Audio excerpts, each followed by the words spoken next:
Donc rebonjour dans la deuxième vidéo de ce fameux support, le râtelier, d'accord? Donc alors je rappelle, un petit rappel au niveau de cette formation. Donc c'est une formation qui a été initiée par notre inspecteur, monsieur Antoine Julien, d'accord?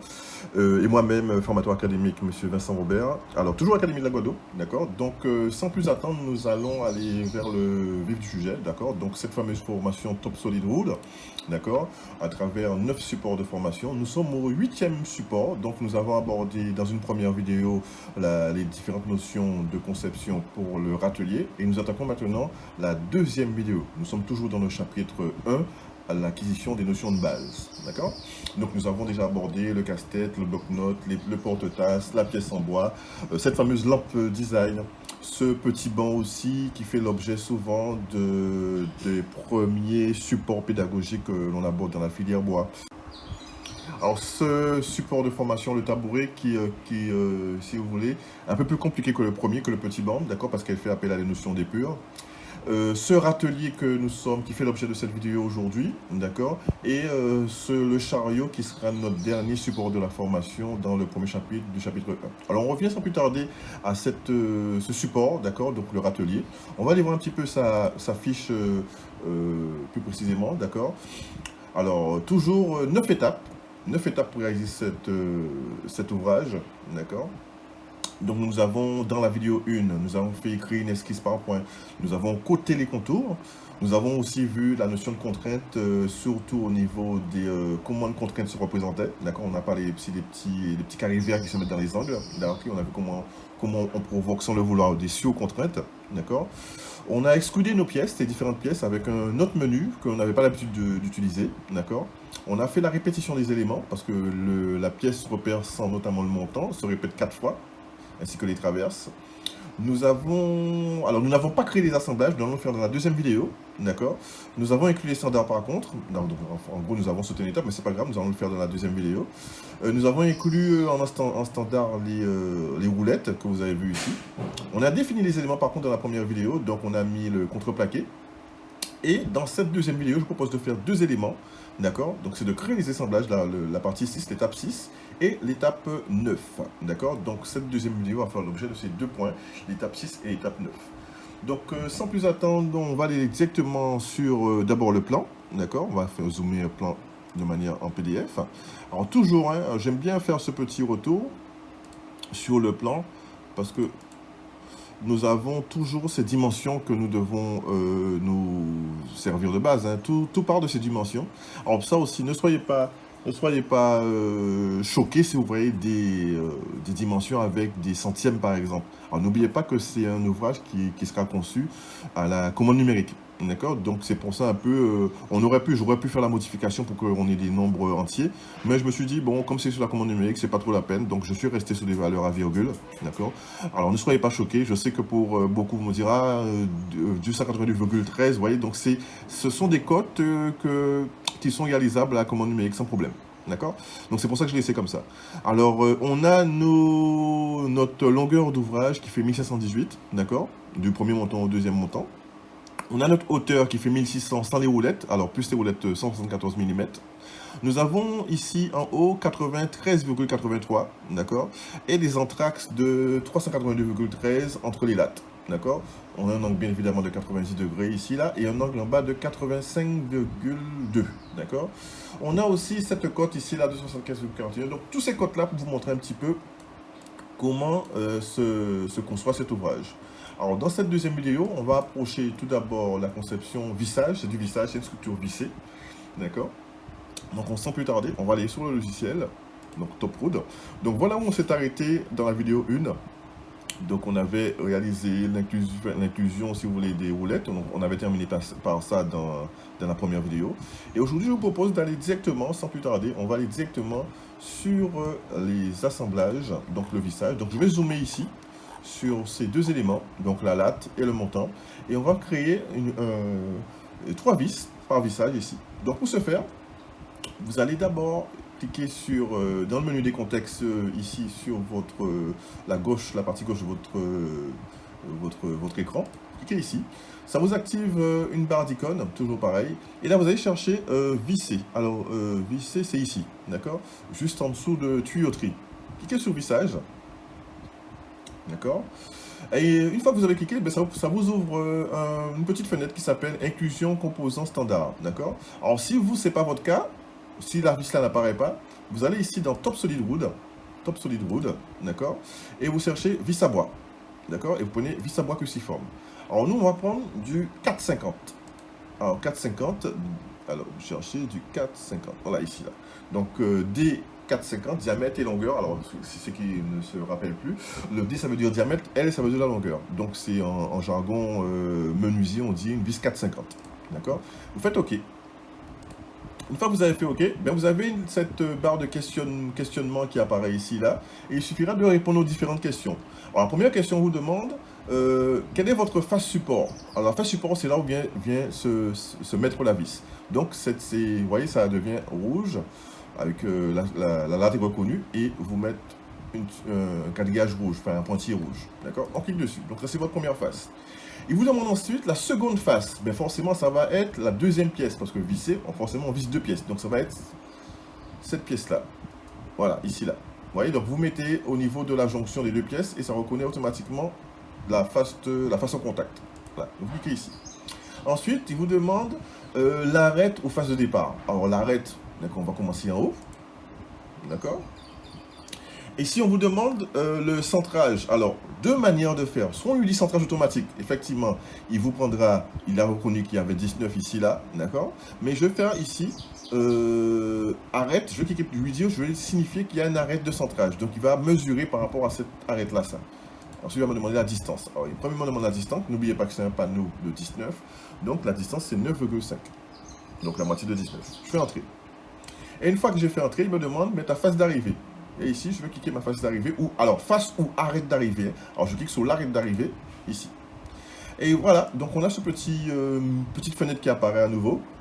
Et ça vous dit, alors le pas, on va laisser un pas de 32, voilà, ok. Et on va laisser une distance de départ, on va lui dire, c'est du 15. On met 15 ici, d'accord. Et on va lui dire... D'accord, ok. Il faut optimiser. Alors, on a 15. Alors, quand on fait optimiser, ça vous regardez le résultat en bas. Alors, on a DO 15. D'accord. 32. D'accord, ok, c'est bon. Et on a un nombre de toits. Donc là, on fait OK. Donc, vous voyez, donc j'ai mis en distance de départ 15 mm. D'accord. Donc, vous voyez, on a 15 et 11. Alors, distance d'arrivée. Hein, d'accord. Bon, il y a 4 mm. Bon, c'est pas. On peut laisser comme ça. D'accord. Et là, vous faites OK. Et regardez le résultat. Voilà. Donc, voyez le résultat, ce que ça donne. Donc, vous avez vos trois vis, d'accord, qui ont été mises, d'accord. Alors, pour faire le reste, alors je ne vais pas tout faire. Pour faire le reste, c'est très simple. Pareil que les autres fonctions qu'on a vu quand on copiait les opérations. Vous faites copier opération et vous répondez aux questions. Mais la phase support, par exemple, pour faire ici, la phase support, ça va être ici. Et la deuxième phase, ça va être, voilà, ici. Voilà. Façon arrête de départ, donc toujours pareil, l'arrêt de départ. Alors, centrage, on va mettre ici. Alors, vous voyez, 9,5. Et arrêt d'arrivée, c'est ici. Vous voyez, donc, alors je regarde s'il n'y a pas eu une petite erreur là par contre. Ah, c'est bon, d'accord. Donc, vous voyez. Donc, alors, chaque fois, il vous pose des questions. Donc, si on avait fait centrage automatique, alors, on va essayer de faire centrage automatique cette fois-ci. Alors, regardez, je vais faire celui-là. Forcément, ça va marcher aussi, hein, parce que vous lui désignez la face, l'épaisseur du panneau. Donc, la face support, on va désigner ici, d'accord. La seconde face support, donc, vous voyez, vous passez ici, vous mettez ici, d'accord. Arrête aux phases de départ, donc ça va être ici. Alors, cette fois-ci, au lieu de lui dire qu'on va cliquer une arête de centrage, alors si j'avais cliqué cette arête-là, par exemple, lui, il va se décaler en prenant la moitié, d'accord, en prenant la distance que vous allez lui indiquer. Alors, on va lui dire centrage automatique, et on va lui signifier l'arête d'arrivée. Vous voyez, donc ça a été un peu plus rapide là, d'accord. Donc je recommence ici, en utilisant le centrage automatique. Donc je copie l'opération, ici, deuxième face, ici, d'accord. Arrête de départ, ici.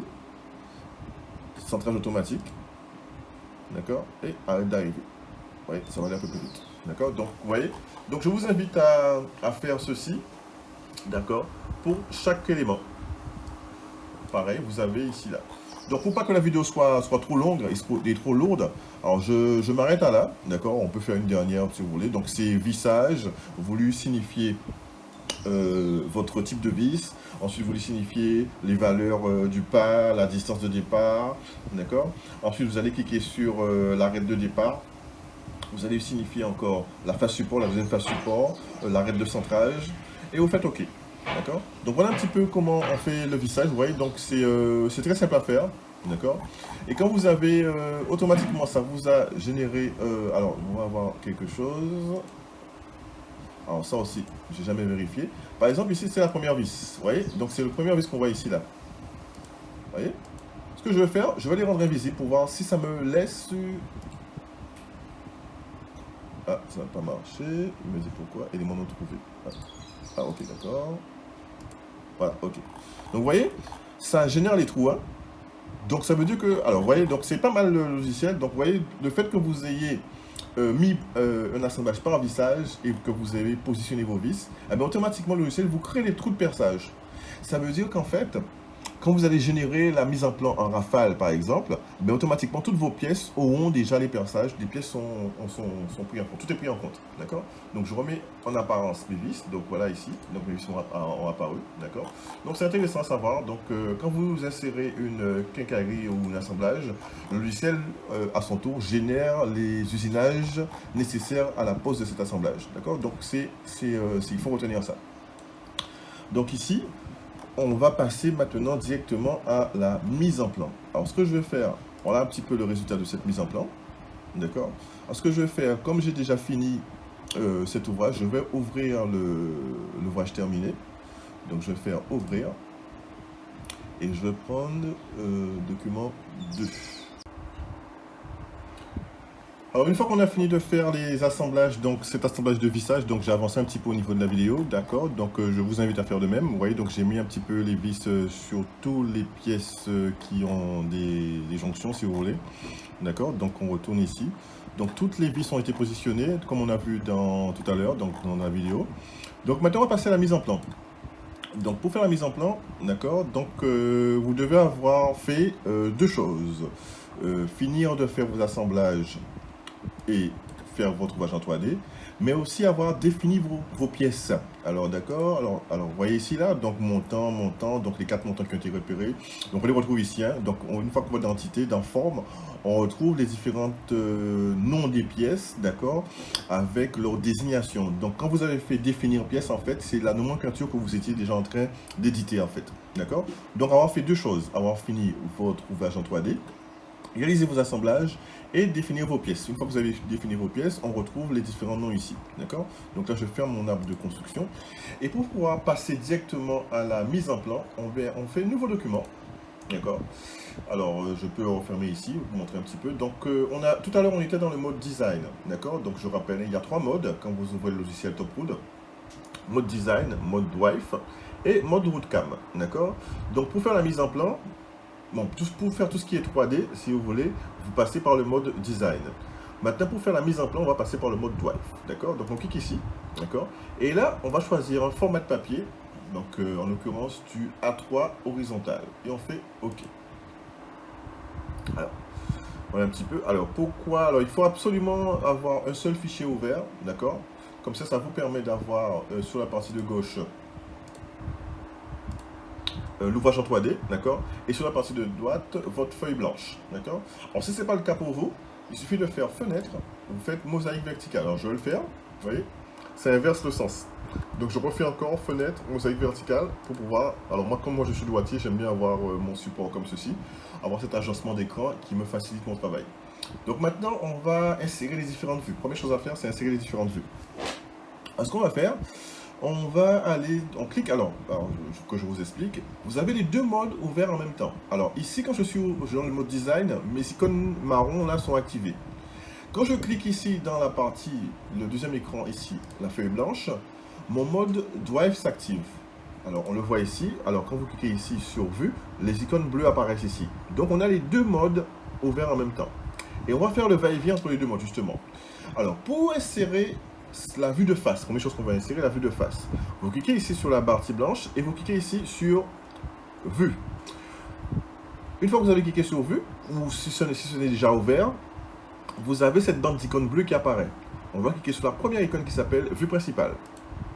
Quand vous cliquez sur vue principale, dans le menu de questionnaire, si vous voulez, dans cette barre de questions, si vous voulez, ça vous demande la pièce à projeter. Alors, deux solutions. Soit vous, alors vous voyez, soit vous sélectionnez le tout, alors mais en fait, il va pas vous voyez, donc il faut vraiment, d'accord. Alors, vous voyez, c'est pas, alors ça vous sélectionne qu'une partie de l'ouvrage, d'accord. Alors, ce qu'on va faire plutôt ensemble.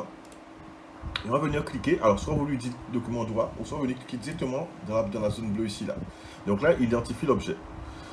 Ici, on va tourner comme ceci, d'accord. Vous voyez, donc c'était en vue de côté, si vous voulez. On va tourner ici, on va voir cette vue-là, ça qu'on veut, en vue de face, d'accord. Alors, ne soyez pas étonnés qu'il vous marque vue de dessus là. Alors, c'est parce qu'en réalité, lorsqu'on commence à dessiner dans Top Solid Wood, on est sur la face du dessus. Mais ça n'a pas trop d'impact, si vous voulez. Alors, par contre, regardez un petit peu. Si je prends ici, là, dans le menu déroulant, et je lui dis perspective, là, vous voyez un petit peu, j'aurais beau jouer avec les flèches ici, là. Vous voyez, ça va me poser un petit problème. On verra tout à l'heure, il y a une solution. Alors, je reviens en vue de dessus. Voilà. Et je fais tourner ma flèche comme ça. Je vais lui dire ici, c'est une échelle de 0,08. D'accord. Je vais rester en pointillé ici, là. Les arêtes lisses invisibles. En pointillé, je reste ici. Et tout le reste, ben, dessus, d'accord. On regarde. Alors, c'est ce que vous allez avoir à l'écran, hein, d'accord. Et là, je fais OK. Alors, c'est pas la peine d'aller. Alors, dans les autres onglets, dans les autres éléments, on n'a pas de modification à faire, d'accord. Ben, je vous laisse le soin d'aller un petit peu paramétrer tout ça, mais vous allez voir qu'en fait, nous, on n'a pas tellement besoin. On aura besoin de l'échelle la plupart du temps. Ici, de cocher, on va décocher par contre en vue ombrée. J'avais pas vu, mais on va décocher vue ombrée. On veut une vue simple, comme ici. Hein. En fait, on est en train de refaire exactement la même chose qu'il y a ici. Hein. Alors, je reviens sur mon échelle d'AO. Et là, je fais OK. Voilà, alors voilà ma vue de face, d'accord. Vous voyez, donc c'est exactement comme sur le dessin tout à l'heure. Je clique ici. Ensuite, une fois que j'ai fait ça, pour entrer les autres vues, vue de côté, vue de dessus, enfin vue de gauche, pardon, et vue de dessus, d'accord, on va cliquer ici sur vue auxiliaire. Et pour ça, il suffit de passer, alors on sera toujours à la même échelle, hein. Je vais passer mon curseur sur la vue que je viens de faire, regardez, et là, automatiquement, j'ai ma vue de gauche. Je la positionne, je vais cliquer encore une fois sur vue auxiliaire et cette fois-ci, au lieu d'aller sur la gauche, je vais descendre. Voilà, ouais, donc ça me positionne ma vue de dessus. D'accord. Donc maintenant, on va rentrer ici la vue en perspective. Donc la vue ici comme ici. D'accord. Donc je refais encore vue principale, toujours ensemble. On clique sur la zone bleue ici. Cette fameuse fenêtre qui s'appelle création de vue s'ouvre. Et cette fois-ci, pour entrer notre vue 3D, on va cocher ici ombré. On reste toujours à la même échelle, pardon, 0,08. Ici, on va lui dire non que les traits cachés, on va les rendre invisibles parce qu'on est en perspective. On ne veut pas que ça, sinon ça va faire charger, le dessin trop chargé. On va cliquer, alors on va pas venir ici, parce que, alors je vous montre la différence. Hein. Si vous faites ici, vue en perspective, regardez ce que ça fait. Ça vous balance, enfin, ça vous fait la bascule du meuble, et c'est pas ce qu'on veut. Par contre, il y a une autre solution. On va cliquer sur la case vide ici, là. On va venir cliquer sur l'écran ici. Vous voyez, ça vous prend l'image que vous avez sur votre écran de gauche. D'accord. Donc, le mode design. D'accord. Donc ici, on fait OK. Quand on a fait OK, regardez, il suffit après de positionner votre vue. D'accord. Alors, toujours pareil. Quand vous faites inclure cette vue en perspective, vous avez coché vue ombrée, normalement on devrait avoir un rendu réaliste. Normalement, le même rendu qu'on a ici, on devrait le voir là. Alors, on va simplement activer ce rendu réaliste dans ici, fichier, propriété. Et vous allez aller dans paramètres de vue, on va cocher ici, là, utiliser le rendu réaliste. Et on fait OK. Voilà, donc vous voyez, ça vous donne ça. Donc deuxième étape, on va aussi rentrer, insérer aussi une petite vue ici, cette petite vue ici, là, à l'échelle un peu plus petite, 0,05, d'accord. Donc on va rentrer celle-là. Donc je vais faire toujours vue principale, ensemble, on clique ici. cette fameuse fenêtre création de vue qui apparaît. Ici, dans échelle, on va lui dire 0,05. D'accord? On va cocher vue ombrée. Et on va aller toujours dans cette case ici. On va venir sur l'écran. On va simplement tourner dans l'autre sens. On va bouger un petit peu notre vue comme ça pour que vous puissiez voir. On essaie de bien le positionner comme ça. Voilà. Et ici, on va cliquer sur l'écran. Vous voyez, donc à chaque fois, il faut faire la mise à jour. Donc, une fois que vous avez cliqué dans la case, tout ce que vous allez faire ici, il faut cliquer sur la partie bleue. Et ce que vous avez à l'écran ici apparaît dans la petite case bleue ici. Donc, et on fait OK. Et là, on va venir déposer ça ici. Voilà, d'accord. Alors, maintenant, prochaine étape, on va insérer la nomenclature. Alors, pour insérer la nomenclature, il faut avoir fait quand même des choses avant. Hein. Il faut avoir fait insérer votre vue en perspective comme ça ici. D'accord? Il faut avoir aussi, en amont, comme on a fait dans la vidéo 1, avoir défini vos pièces. D'accord? Il faut avoir aussi inséré vos assemblages. D'accord? Donc, en gros, il faut avoir terminé tout l'ouvrage. Et maintenant, on peut passer à l'édition de la nomenclature. Alors, pour ce faire, on va aller ici, dans la barre des contextes sur la partie gauche, une icône qui s'appelle nomenclature. On clique dessus. Et la première icône également s'appelle nomenclature. On clique dessus. Donc, c'est une petite fenêtre apparaît qui vous demande de choisir un fichier. En fait, ce sont les différents fichiers qui sont disponibles à l'installation du logiciel. Donc, vous pouvez aussi vous les créer. On verra ça dans un autre tutoriel. D'accord? Mais sinon, nous, on va prendre le troisième. D'accord? En partant de débit, on prend le troisième. D'accord?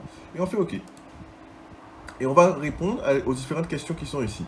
Il vous dit, par exemple, désigner une vue 2D. Donc, il suffit de lui dire désigner une vue 2D.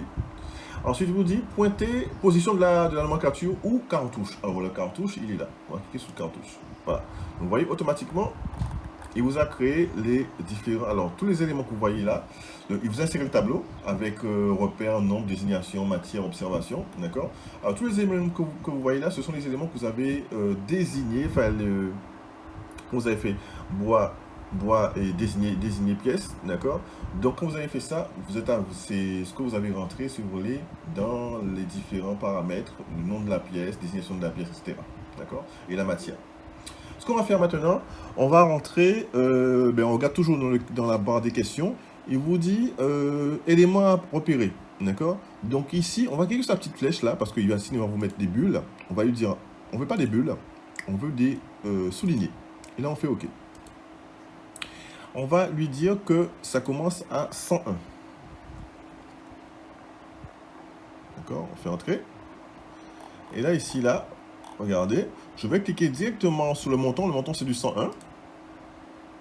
Et je positionne ma cote. Mon repère, pardon, je positionne mon repère. D'accord? Et une fois que je peux regarder, en même temps, ça me remplit mon tableau. Donc, il sait que les 4 montants, c'est du repère 101. Ensuite, je vais lui dire, les lattes, c'est du 201. Je fais entrer. Donc, je vais cliquer sur mes lattes. Donc, je zoome avec la molette de ma souris. Hein. Et ici, je positionne mon 201 et je vais positionner mon repère ici. Et on regarde dans la nomenclature en même temps. Vous voyez? Donc, il y a une mise à jour qui s'opère à chaque fois. Donc, les lattes, c'est du 201. Ensuite, 202, ça va être ici. D'accord? Vous voyez? Ensuite, du 203, ça va être ici. Et 204, ça va être cette pièce-là. J'essaie de bien m'aligner. Voilà. D'accord? Ensuite, les roulettes, ça va être du 301. Alors que je modifie ici. 301. Je fais entrer. Je vais cliquer sur les moulettes.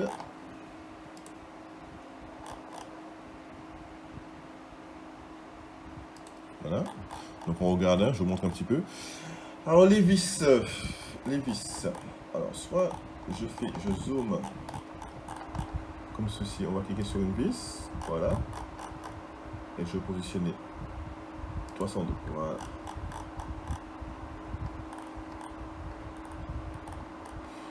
Voilà. Donc vous voyez. Tout est bon. Sauf que c'est pas dans l'ordre. D'accord? Alors, vous voyez, donc il m'a mis le 101, donc tout est bon. Donc là, je fais échappe pour sortir de la fonction. Oh, ben, je fais régénérer tableau. Tous les tableaux. D'accord. Je fais échappe. Je vais cliquer. Alors, pour remettre tout dans l'ordre, je vais cliquer. Alors, en même temps, on va modifier. Vous voyez, il m'a mis retoucher là. D'accord. On va essayer d'enlever ça en même temps. On fait clic sur la molette bleue. On va venir cliquer sur la nomenclature ici. On va aller dans modification manuelle. Et là, on va supprimer, si vous voulez, on va supprimer, retoucher. Et je fais entrer. D'accord. Et là, je fais OK. Voilà. Alors, vous voyez, donc, il a opéré la mise dans l'ordre, si vous voulez, en partant de 101, 201, respectant l'ordre. Il m'a mis une quoi. Alors, quoi, en fait, ça veut dire qu'il faut régénérer le tableau. Donc, on va ici, régénérer tableau. On fait tous les tableaux. Voilà. Donc, là, voilà un petit peu. On a réalisé notre nomenclature ici avec les différents repérages. Ensuite, on repart dans notre dessin.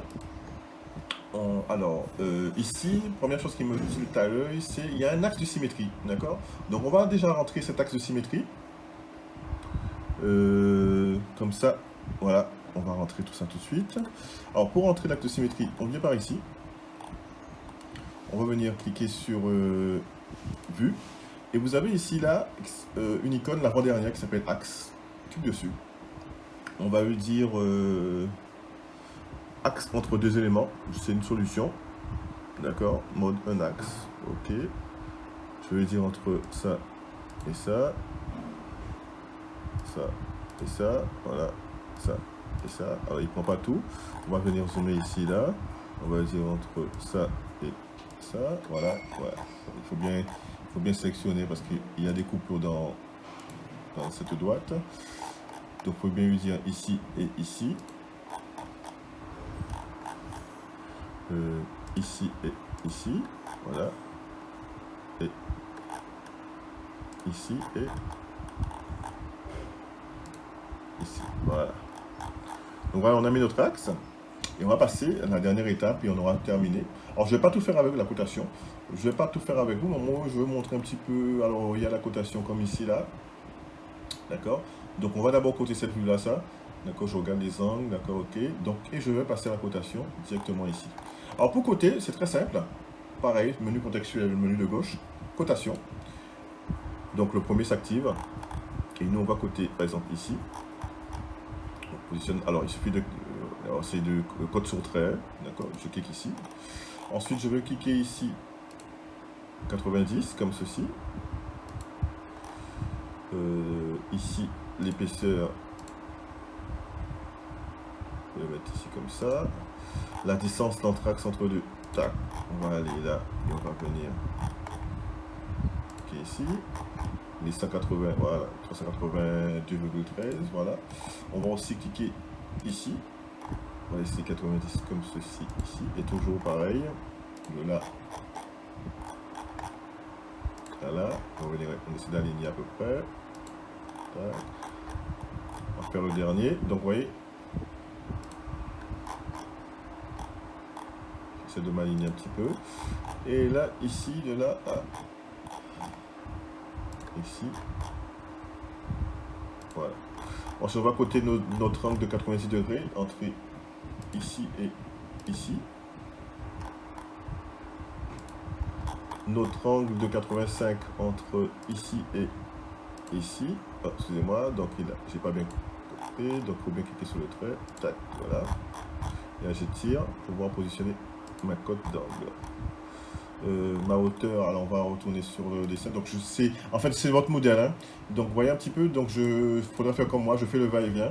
Donc vous voyez, donc j'ai positionné mes 19, toutes mes cotes là, mes 90, mes 19, genre on va mettre les 1600.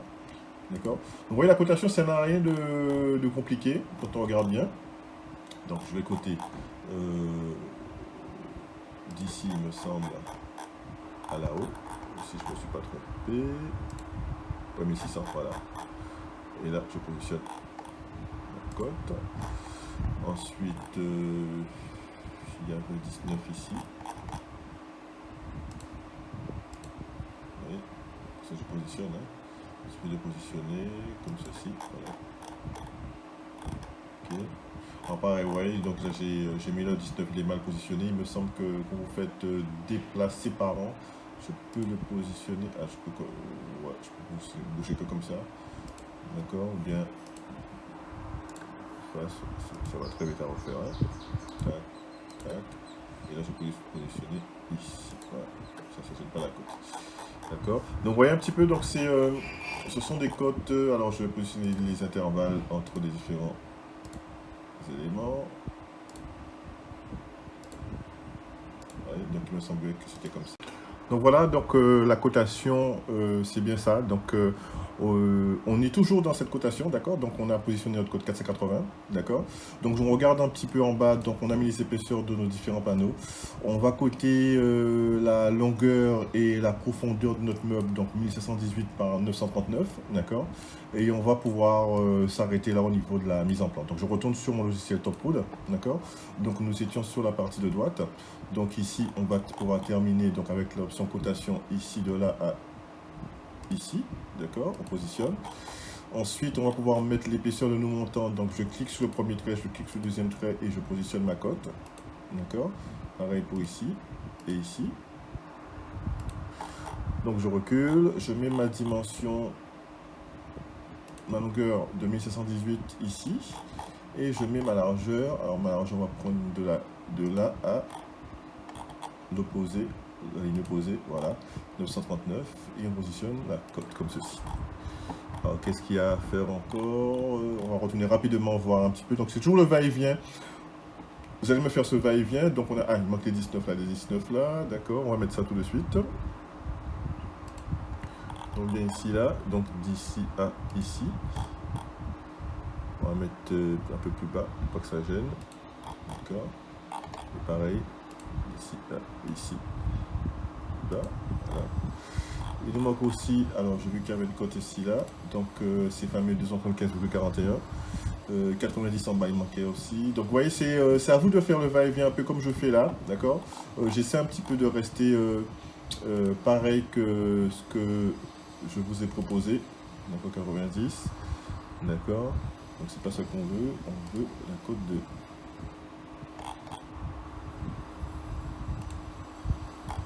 D'accord, c'est pas ça. Ah non, c'est pas ça qu'il fallait faire. C'est de faire ça. Voilà, voilà. Tac, comme ça.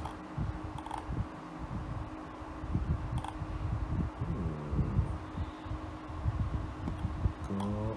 Alors je regarde un petit peu quand même. Ah d'accord, ouais, c'est bien ça. Vous voyez, donc la cote qui nous a positionné ici. Ah ok, d'accord. Ensuite, 90, il nous manquait 90 ici, là. Donc je retourne sur Topwood. 90 ici, de là à là. Donc pareil, toujours cotation inactivée, de là à ici. Et je positionne ma cote. Donc voilà, messieurs, mesdames les apprenants, donc chers collègues. Donc voilà un petit peu ce qu'il fallait faire. Donc dernière opération, donc je pense que ça vous savez faire. Modifier les différents éléments se trouvant dans le cartouche, d'accord. Dans mon, bon, je fais c'est toujours la même procédure, hein, c'est avec la molette bleue, donc modifier élément. Donc vous êtes ici, vous cliquez ici sur la molette bleue, modifier élément. Par exemple, vous voulez modifier le titre, on va l'appeler râtelier, d'accord. Vous allez directement ici dans texte, vous tapez directement, alors on va mettre râtelier.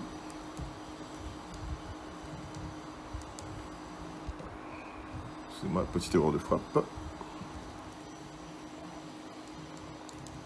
Voilà. Et là, on fait OK. Vous voyez, donc pour modifier l'échelle, la société, le numéro du document, l'auteur, vous pouvez modifier ici comme vous voulez. Donc voilà un petit peu ce qu'on voulait avoir. Donc je montre le produit final que vous devriez avoir aussi. Donc voilà un petit peu, donc on a mis râtelier ici, on a mis échelle dixième, dessin d'ensemble, les cellules graisse du moule. L'auteur, bon, c'est marqué Angelo pour moi, mais vous allez pouvoir mettre votre propre nom, d'accord, le nom de votre établissement ou le nom de la société pour laquelle vous travaillez, d'accord. Donc voilà un petit peu comment ça se présente un dessin d'ensemble, d'accord. Et après, bien évidemment, il reste les dessins de définition à faire, mais ça, on verra ça dans un autre tutoriel, d'accord. Donc je vais retourner rapidement sur cette formation. Nous étions ici. D'accord? Donc voilà un petit peu comment ça s'est opéré. Nous avons évolué de manière taxonomique, on va dire, sur les différents supports, donc du plus facile au plus difficile, on va dire. D'accord? Le râtelier fait l'objet de cette vidéo. D'accord? Donc nous venons de terminer le râtelier, la mise en place du râtelier. D'accord? Donc si on fait un petit rappel rapide sur sa fiche procédure, si vous voulez, il y avait 9 étapes. D'accord? Il fallait arriver à la 9e étape à faire cette mise en place qu'on vient de terminer dans la vidéo numéro 2. D'accord? Donc le temps estimé 2 heures, d'accord, donc ça vous laisse largement le temps. Alors c'est pas de temps vraiment précis, hein, d'accord, si vous dépassez ou si vous faites moins, tant mieux, d'accord, mais n'oubliez pas que vous pouvez faire des retours en arrière, c'est un tutoriel vidéo, donc un retour en arrière. Donc voilà un petit peu, je vais m'arrêter là pour ce tutoriel, d'accord, pour ce râtelier, d'accord, et je vous invite à voir la 9e vidéo sur ce fameux chariot, d'accord, qui sera un peu plus complet que le râtelier, d'accord, on est un peu plus loin quand même, d'accord. Donc merci d'avoir suivi ce chapitre 1, donc les notions de base, et en l'occurrence ce râtelier qui nous a permis, si vous voulez, de vous faire monter en compétences. Voilà, je vous remercie, allez, au revoir.